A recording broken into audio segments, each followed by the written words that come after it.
Pessoal, mais uma vez bom dia a todos, é muito bom estar aqui com vocês, começar a semana e coube a mim hoje novamente estar aqui para dividir um tema com vocês e é um tema que tanto trata da área de marketing como da área de vendas, tá? Afinal de contas, por mais que as pessoas não admitam, todo mundo vende o tempo todo e nada melhor do que aprender então a fazer isso do jeito certo, tá? Mas para quem não me conhece ainda e para as filmagens também que estão sendo feitas, uma rápida apresentação, né? Lá a missão da HM Consultoria é justamente ajudar as empresas a construir uma estratégia estruturada de marketing e vendas, visando aumentar as suas vendas com menos custos. E o diferencial que eu trago para os meus clientes é que, além da minha formação acadêmica em marketing e administração de empresas, eu também tenho uma experiência prática de, durante 25 anos, ter fundado e administrado empresas, tanto no Brasil como na Europa. Então, eu ajudo as empresas sabendo o que está do outro lado da mesa, na prática, né? As dores, os sonhos e os desafios também. E o tema que nós vamos falar hoje é muito interessante, porque ele está relacionado com a atividade humana, com o jeito que nós lidamos as coisas, mas agora de uma forma mapeada, né? Então é a arte de influenciar, são estratégias científicas para convencer e vender. Às vezes a gente conhece pessoas que têm assim uma habilidade incrível de vender e muitas vezes nós compramos aquilo que nós não desejamos comprar. Quem nunca comprou uma rifa na vida? Quem nunca comprou determinadas coisas que fala assim, nossa, mas por que eu comprei isso? Né? E do outro lado teve um profissional de vendas que de alguma forma usou estratégias para persuadir você. E nós fazemos isso também. E felizmente a ciência compilou isso e eu vou trazer para vocês alguns casos científicos que comprovam por que as pessoas às vezes são magnéticas, conseguem atrair tanto a atenção e convencer tão bem, para que a gente possa usar nos nossos negócios do dia a dia. O primeiro caso que eu vou trazer para vocês, 1978, né? Quem é do tempo aí, talvez se lembre de alguma dessas imagens que estão aí postadas. Essa mulher aqui, Ellen Langer, é uma cientista de Harvard, junto com a equipe dela, promoveu um estudo muito interessante. E o estudo foi o seguinte, vocês sabem que nos Estados Unidos, já há muito tempo, o conceito de self-service é algo muito difundido lá na cultura americana. E não só para a questão de restaurante, mas para a questão de fotocópias, certo? E o estudo que eles fizeram foi o seguinte, numa dessas máquinas self-service, num escritório grande, numa repartição, vamos chamar assim, tinha lá uma fila, número X de pessoas, e uma pessoa da equipe de pesquisa entra, uma moça entra, e ela faz o seguinte pedido, e eu coloco aqui, olha, com licença, eu tenho 5 páginas, posso usar a máquina de Xerox porque eu estou com pressa? E aí eu pergunto a vocês, quantos por cento das pessoas que estavam na fila deixaram a menina furar a fila? Quantos vocês acham aí? Rapidamente. Nenhuma? 10%? Nenhuma? Para a gente ganhar tempo, vamos lá. 94% das pessoas deixaram a menina passar na frente para tirar as cópias. Mas a pesquisa continuou. E aí uma outra fila com outras pessoas, a menina chega novamente com 5 páginas e ela pede para furar a fila. Só que o pedido agora é diferente. E ela diz assim, com licença, tenho 5 páginas, posso usar a máquina de Xerox? E agora? Quantos por cento vocês acham que deixaram ela furar a fila? Quase ninguém? Bom, 60% deixou ela furar a fila. Tá? E agora vem o pulo do gato, porque houve uma terceira tentativa. E na terceira tentativa, novamente com outras pessoas diferentes, a menina da equipe vai lá e faz um pedido um pouquinho diferente. Com licença, tenho 5 páginas, posso usar a máquina de Xerox porque preciso tirar umas cópias. E agora? Quantos por cento das pessoas da fila deixaram ela furar a fila? Quem arrisca aí? Menos? Percentuais? Nenhuma? Uns 30%? 30%? É. Pasmem vocês, 93% deixou ela furar a fila. Tá? Então, eu estou falando de um estudo científico, ok? Não é um achismo. E aqui eu estou citando um caso que foi testado e retestado. Por isso que tem validade. A grande questão é a seguinte: por que as pessoas deixaram furar a fila? Principalmente no primeiro e no último caso. Porque no do meio, né, do segundo caso, houve só 60% de adesão. Mas no primeiro e no último foi praticamente igual, 94% e 93%. Sendo que no último pedido não tinha nenhuma consistência. Elas simplesmente dizem, porque eu preciso tirar cópias, bolas. Todo mundo precisava tirar cópias na fila. E aí, a repetição desse estudo mostrou o seguinte, que uma palavra fez a diferença. E a palavra foi por quê. Quando nós dizemos a palavra por quê, nós ativamos no cérebro do nosso interlocutor um gatilho, dizendo o seguinte: olha, ele tem uma justificativa plausível para o pedido dele. E você, a partir daquele momento, para de pensar. Eu vou explicar isso melhor. O nosso cérebro é preguiçoso. Então, nós, sempre que possível, procuramos poupar energia. E nessa de poupar energia, o cérebro ele reage fazendo as suas conexões através de estímulo e resposta. E de que forma? Aquilo que ele já vivenciou e ele já sabe mais ou menos no que vai dar, ele simplesmente, o seu consciente desliga. E você toma uma ação, você toma uma decisão com base num histórico, não um histórico consciente seu. O que o seu inconsciente já marcou como algo plausível que você tem que fazer daquele jeito, sem pensar. Quer um exemplo disso? Dirigir um carro. Todo mundo aqui, quando aprendeu a dirigir, eu imagino que tivesse ficado nervoso, suado a mão, coração acelerado, não sabia se olhava para o volante, para o câmbio, para o pedal. Não é assim que acontecia? Depois de treino, hoje você olha para alguma dessas coisas, você pensa quando vai dirigir o carro, você pensa na questão da embreagem, da marcha, do volante? Não, você só presta atenção na estrada. Mas os comandos, dos pedais principalmente, você já não pensa. É uma forma automática, o seu cérebro, você não precisa gastar mais energia para fazer aquilo. E o nosso cérebro funciona assim para decisões. E é isso que eu estou trazendo hoje para vocês, a compilação de vários estudos feitos por esse cara aqui, Dr. Robert Cialdini, um PhD de Harvard, onde ele pegou vários estudos que mostram por que as pessoas são capazes de persuadir tão bem. E isso para ajudar vocês também no dia a dia do trabalho de vocês, dos negócios de vocês. E ele chamou isso de gatilhos mentais. Ou seja, toda vez que alguma coisa dispara um gatilho mental, você automaticamente reage, toma uma decisão de uma forma inconsciente. Porque o seu cérebro já entende como é que vai acabar aquela história. Foi a questão do porquê.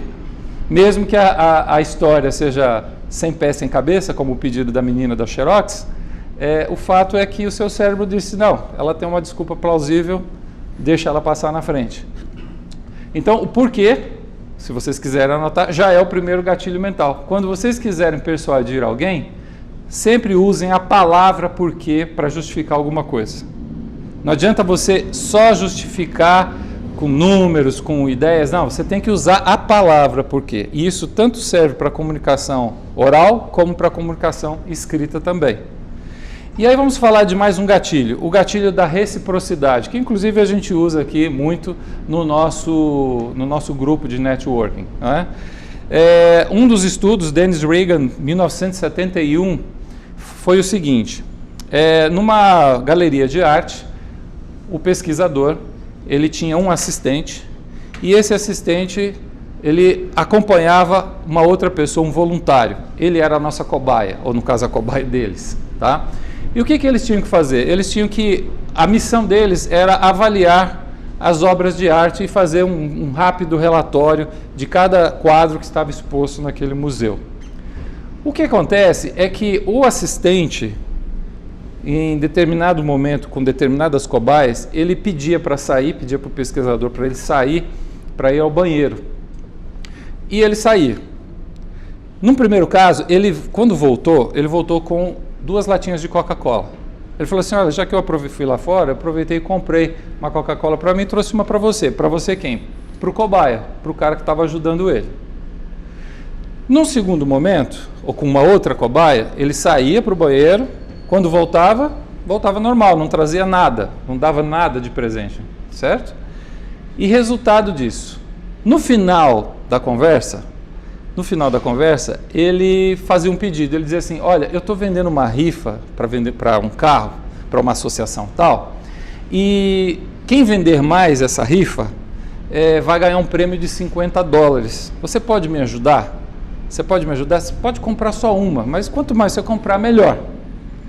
Então, houve um comportamento diferente daquele que recebeu a latinha de Coca-Cola e aquele que não recebeu. Os voluntários que receberam a Coca-Cola, receberam o favor, eles compraram 2 vezes mais bilhetes de rifa do que aqueles que não tinham recebido favor nenhum. Tá certo? Então, sempre que você faz um favor a alguém, você desperta um gatilho na mente dessa pessoa dizendo o seguinte, eu devo um favor a ele, eu preciso retribuir. Você se sente na obrigação. Vamos lá então para o gatilho 2, compromisso e coerência. Moriarty, 1975. Então, um membro da equipe vai para a praia, uma praia lá de Nova York, e ele leva um rádio, hoje a gente já não leva mais, né? Mas naquele tempo era o que tinha. Levava ali um rádio, sentava um pouco para tomar um sol, se levantou e foi tomar banho. Outro membro da equipe simulou um roubo, ou seja, e tinha pessoas na praia, ok? Lá ao lado. Ele simplesmente levantou e foi tomar banho. O colega que simulou o roubo foi lá para pegar o rádio. 20 tentativas de roubo, apenas 4 pessoas que estavam em volta e tentaram impedir esse roubo. Numa segunda tentativa, num segundo momento, com outras pessoas, vai a mesma situação, ele vai lá para tomar o banho de sol, só que na hora que ele vai para a praia, vai tomar o banho, ele pede para a pessoa que está ao lado e fala assim, você pode dar uma olhadinha para mim, por favor? Só isso. E a pessoa diz, sim, claro, posso dar. Depois disso, novamente entra o ladrão para roubar o aparelho de som. Das 20 tentativas, quantos vocês acham que foram tentados impedir agora? 20? 19 impedimentos. Inclusive, em alguns casos, com violência física. O cara chegou já dando pancada já. Isso é o quê? Compromisso e coerência. Se a pessoa se comprometeu a dar uma olhadinha, ela tem que ser coerente. E na hora que aparece uma ameaça, ele vai lá e reage. Então, quando você está vendendo, por exemplo, uma técnica muito comum é quando você faz perguntas para o cliente e ele sempre começa a responder sim. Você já faz perguntas que induzem a resposta sim. Na hora que você faz a sua pergunta-chave do tipo, você quer fechar o negócio, alguma coisa assim, ele vai tender a dizer sim para ele ser coerente com todos os outros sims que ele disse antes. Ok? Vamos lá então para o gatilho 3 da aprovação social. Onde todos pensam igual, ninguém pensa muito. Eu acho que é fácil vocês entenderem, é que eu cito um dos estudos de 1964, Apple, dias antes do lançamento, o pessoal já fica na fila. Por que vocês acham que isso acontece? Efeito manada. Quer dizer, as pessoas tendem a copiar o comportamento das outras. Como é que você aplica isso no seu processo de vendas ou até no seu marketing? Depoimentos de clientes, testemunhos de clientes satisfeitos. Eles vão mostrando e vão validando o seu serviço e as outras pessoas tendem a confiar nisso e tendem a seguir a maioria. Tá? 4 gatilho da especificidade. Esse aqui é muito interessante também. Eu quero fazer um teste com vocês. Imagine que eu sou um vendedor de óculos de sol. Você chega lá na minha loja e eu faço a seguinte abordagem. Esses óculos de sol bloqueiam os raios UVs. Ok? Aí você entra numa outra loja também de óculos de sol e o outro vendedor diz o seguinte: esses óculos de sol bloqueiam 98,7% dos raios UVs e possuem lentes de plutonite que são mais resistentes e dão melhor definição à visão. Qual dos 2 vendedores você tenderia a comprar, a confiar mais? O segundo. Por quê? Mais informação, mesmo que você não saiba o que é plutonite, como eu também não sabia. Né? Por quê? Porque foi específico. Então, quando você está tratando de vendas, tanto no tete-a-tete como no seu marketing, no seu site, quando você dá dados relevantes, as pessoas tendem a confiar mais porque você está sendo específico. Ele passa uma ideia de domínio e te dá mais credibilidade também. Vamos para o próximo gatilho, que é o gatilho da autoridade. Deixa eu perguntar para vocês, se vocês estivessem dirigindo numa estrada como essa e um cara desse pedisse para você parar, você pararia o carro? Um desconhecido? Não, né? Normalmente não, pelo menos. Normalmente, a maioria não. Mas se fosse esse desconhecido, você pararia? E o que é que mudou? E o que é que mudou? O que é que deu autoridade para ele? A roupa, o uniforme. Para citar um caso científico, depois procure na internet esse experimento Milgram, de 1970. Ele demonstra como as pessoas são capazes de tomar ações extremas, como, por exemplo, até infligir sofrimento a outras pessoas, até levar à morte, se for preciso, simplesmente porque uma pessoa demonstrou autoridade com um jaleco branco, se passando por um cientista. A gente não tem tempo aqui para explicar tudo, mas tem vídeo no YouTube onde vocês vão ver que, por causa da ordem de um cara com um jaleco branco, as pessoas eram capazes de dar choque de 450 watts numa outra pessoa numa sala, simplesmente pela ordem, tá? Vamos para o último gatilho, o gatilho da escassez. Para amar qualquer coisa, basta perceber que ela pode ser perdida. Chesterton. E como é que isso se aplica muito nos negócios? Vocês estão acostumados a ouvir isso aí. É só até amanhã, vagas limitadas, estoque limitado, última peça. E está aqui mais um exemplo, o West 1975, um estudo demonstrando a escassez. Tudo aquilo que você tem a sensação que pode perder, você tende a querer agarrar. Então é aquela promoção que o vendedor chega para você e fala assim, eu te dou esse desconto, mas só se você fechar agora. Aí você fala, se eu não fechar agora eu vou perder o desconto. E aí você acaba agindo dessa forma. Por que vocês acham que as empresas de magazine, né, Casas Bahia, clássico, né, é só até amanhã, toda semana, todo dia é só até amanhã. Mas gera uma urgência, dispara o gatilho e você para de pensar. Seu lado racional desliga. Então, quando você está negociando alguma coisa, se você gera uma promoção e diz assim, olha, esse desconto específico que eu vou te dar é só se você fechar agora. A sua chance de fechar aumenta, ok? E aí eu tenho um presente para vocês para finalizar, alguns já sabem, outros ainda não. Eu estou gravando uma série de vídeos curtos, vídeos de 2, 3 minutos, que é um desafio de 30 dias corridos, com dicas para você aprender a vender com mais autoconfiança. Então é normal as pessoas entrarem no mundo do empreendedorismo, mas nem na faculdade e nem nas empresas às vezes você aprende a vender. Então eu estou fazendo isso. Então quem não conhece é só entrar no meu Facebook, na minha página, na minha fanpage, e lá todos os dias eu estou postando um vídeo durante 30 dias, ok? E para terminar, uma frase aqui de Theodore Roosevelt: o único ingrediente mais importante na fórmula do sucesso é saber como se dar bem com as pessoas. Muito obrigado e sucesso a todos. Obrigado.